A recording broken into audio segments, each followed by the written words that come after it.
بسم اللہ الرحمن الرحیم۔ سامعین کرام، ترمذی شریف میں حضرت ابو ہریرہ رضی اللہ عنہ سے ایک روایت مروی ہے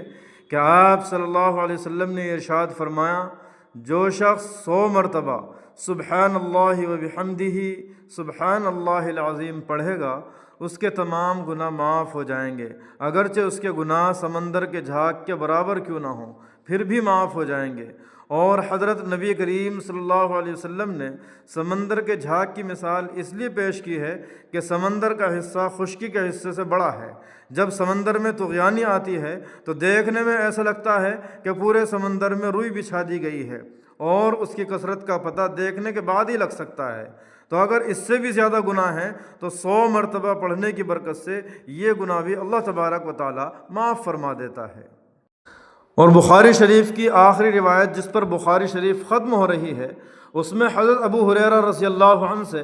جناب نبی کریم صلی اللہ علیہ وسلم کا ارشاد مروی ہے کہ 2 کلمے اللہ کے نزدیک بہت زیادہ محبوب اور پسندیدہ ہیں، اور زبان پر جاری کرنے میں نہایت ہلکے اور آسان ہیں، مگر جب اللہ کی عدالت میں انصاف کے ترازو پر وہ دونوں کلمے رکھے جائیں گے تو برائیوں کے 99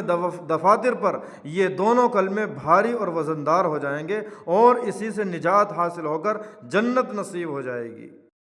وہ دونوں کلمے یہی ہیں، سبحان اللہ و بحمدہ سبحان اللہ العظیم۔ ان کے معنی یہ ہیں کہ میں اللہ تعالیٰ کی پاکی بیان کرتا ہوں اور اس کی حمد و ثنا کرتا ہوں، اور اللہ کی ذات ہر قسم کے نقائص سے پاک ہے اور بڑی عظمت والی ہے۔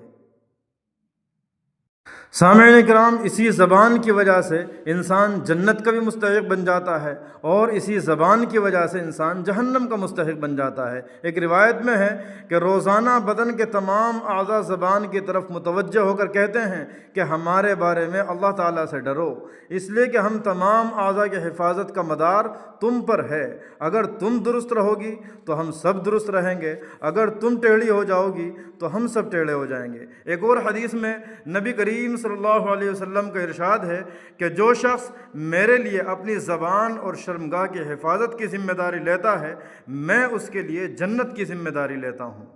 خلاصہ کلام یہ ہے کہ یہی وہ زبان ہے جس کی وجہ سے انسان جہنم کا مستحق بن جاتا ہے، اور یہی وہ زبان ہے جس کی وجہ سے انسان دنیا کے ہر فتنے میں مبتلا ہو جاتا ہے، اور پھر یہی وہ زبان ہے کہ جس کے ایک جملے سے جنت میں خزانہ تیار ہو رہا ہے، اور اسی زبان سے ایک کلمہ پڑھا جائے تو جنت میں باغ تیار ہو رہا ہے، اور اسی زبان سے ایک مختصر تسبیح سبحان اللہ و بحمدہ سبحان اللہ العظیم کی پڑھ لی جائے تو پڑھنے والے کے تمام گناہ معاف ہو جاتے ہیں، اگرچہ اس کے گناہ سمندر کے جھاگ سے بھی زیادہ ہوں۔ اللہ تبارک و تعالی ہم سب کو اپنی مرضیات کے مطابق زندگی گزارنے کی توفیق عطا فرمائے، آمین یا رب العالمین۔